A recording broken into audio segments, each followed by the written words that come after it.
Hey everybody, it is an unseasonably warm afternoon here today, and I've got some stop the presses kind of video game news. How is it that I had not heard that the next Pokemon game to come out is actually going to be a sim / kind of strategy game that crosses over with the Nobunaga's Ambition series? How was it that no one identified me of this? It was like, mind blown.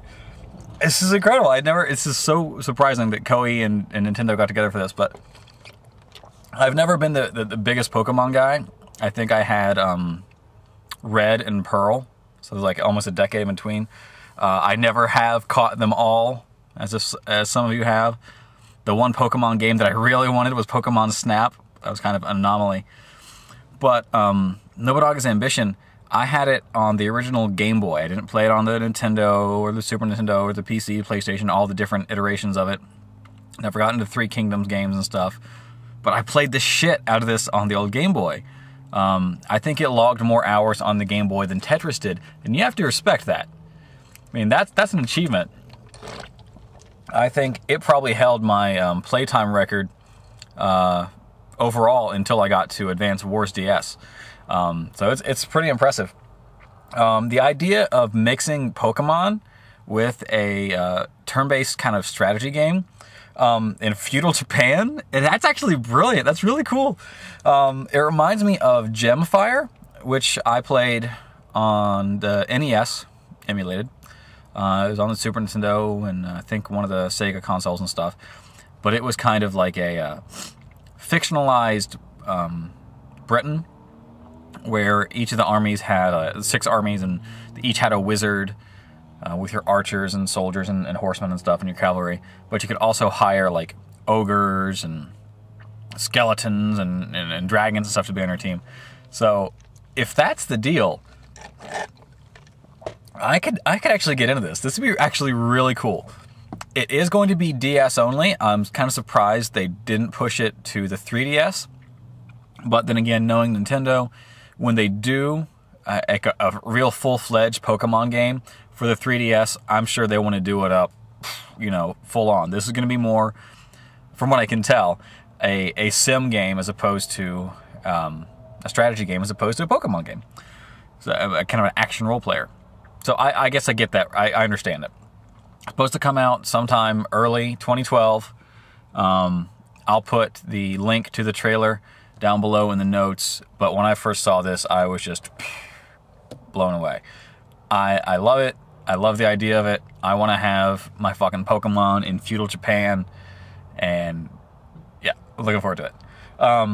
Other video game news, I recently sent in my application for an invite to the Microsoft Flight beta. Flight is the upcoming latest iteration of the Microsoft Flight Simulator series. They haven't had one since, 2006 with Flight Simulator X.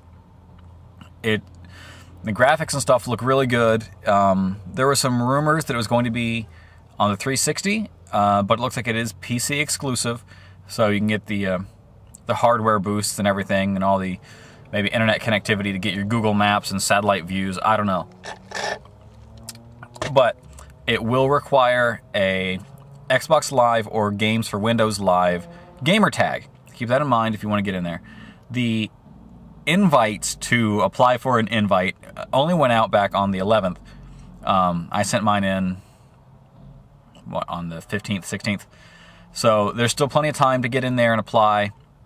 I don't think you need to have the beefiest computer just to get in. I think they want a wide spectrum so they can see the good computers, how well they do, and the lower-end computers to see how well they do. I've never been a real PC gamer, not since like King's Quest and Doom. But it looks cool. If you're into flight sims, this one, obviously is the marquee title out there. It's really, really good. But if you get in and you see a pilot up there by the name of Batgroom, give me a wide berth. I do not take my turns well. I don't pull into the runway well. I take my turns way too wide. When I checked my flight path on the true simulator at our local kind of university airport, I was way off. I didn't know what a sharp turn was supposed to be until I took up a real-life little two-seat plane and you do these like 30-degree, 40, 45-degree almost turns, you look out the window and you see the ground, it's like you're looking at a wall, not the floor. And so, yeah, I've got to work on my turns, but it should be really cool. What else? Oh, since we are just a few days away from Christmas, if you guys need something to get you into the holiday spirit, I would recommend Mickey's Christmas Carol. I'm sure a lot of folks have seen this, and for a lot of people my age, it was probably their first introduction to Uncle Scrooge. Even before DuckTales. This came out in '83 as a theatrical short before The Rescuers, and DuckTales didn't come out until like '87, '88. And so by then, you know, I'd seen it. My appetite for Uncle Scrooge had been whetted. I remember seeing it backstage behind like at an elementary school holiday performance. We were in one of the classrooms and they were playing it as the parents and stuff settled in. Really good. The animation was beautiful. The story was, of course, you know, a classic based upon Dickens and all that. But Scrooge was awesome. I didn't even know he was an actual existing Disney character until years later. I thought they made him up to pop into it. But it's on sale at, you know, most of your big retail establishments. I've seen it at Target, Walmart, obviously Amazon. You can probably still get it. So check it out. Scrooge is awesome. Even, you know, Mickey's Bob Cratchit is awesome. And Pete as the Ghost of Christmas Future, definitely awesome. Plus, I do hear that for every copy sold, Scrooge McDuck gets 3 cents. And I think if we all buy a copy, we might be able to help him fill the money bin up to 100. So definitely check out Pokemon plus Nobunaga's Ambition. I believe that is the working title. Definitely apply for the Microsoft Flight Beta if that's your cup of tea. And don't forget to polish your #1 dime.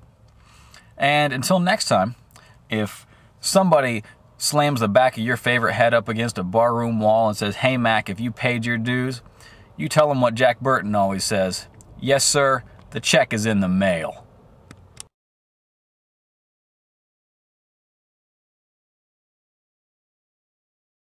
Until next time, if some 8-foot-tall maniac slams the back of your favorite head up against a barroom wall and asks you, "Hey, back."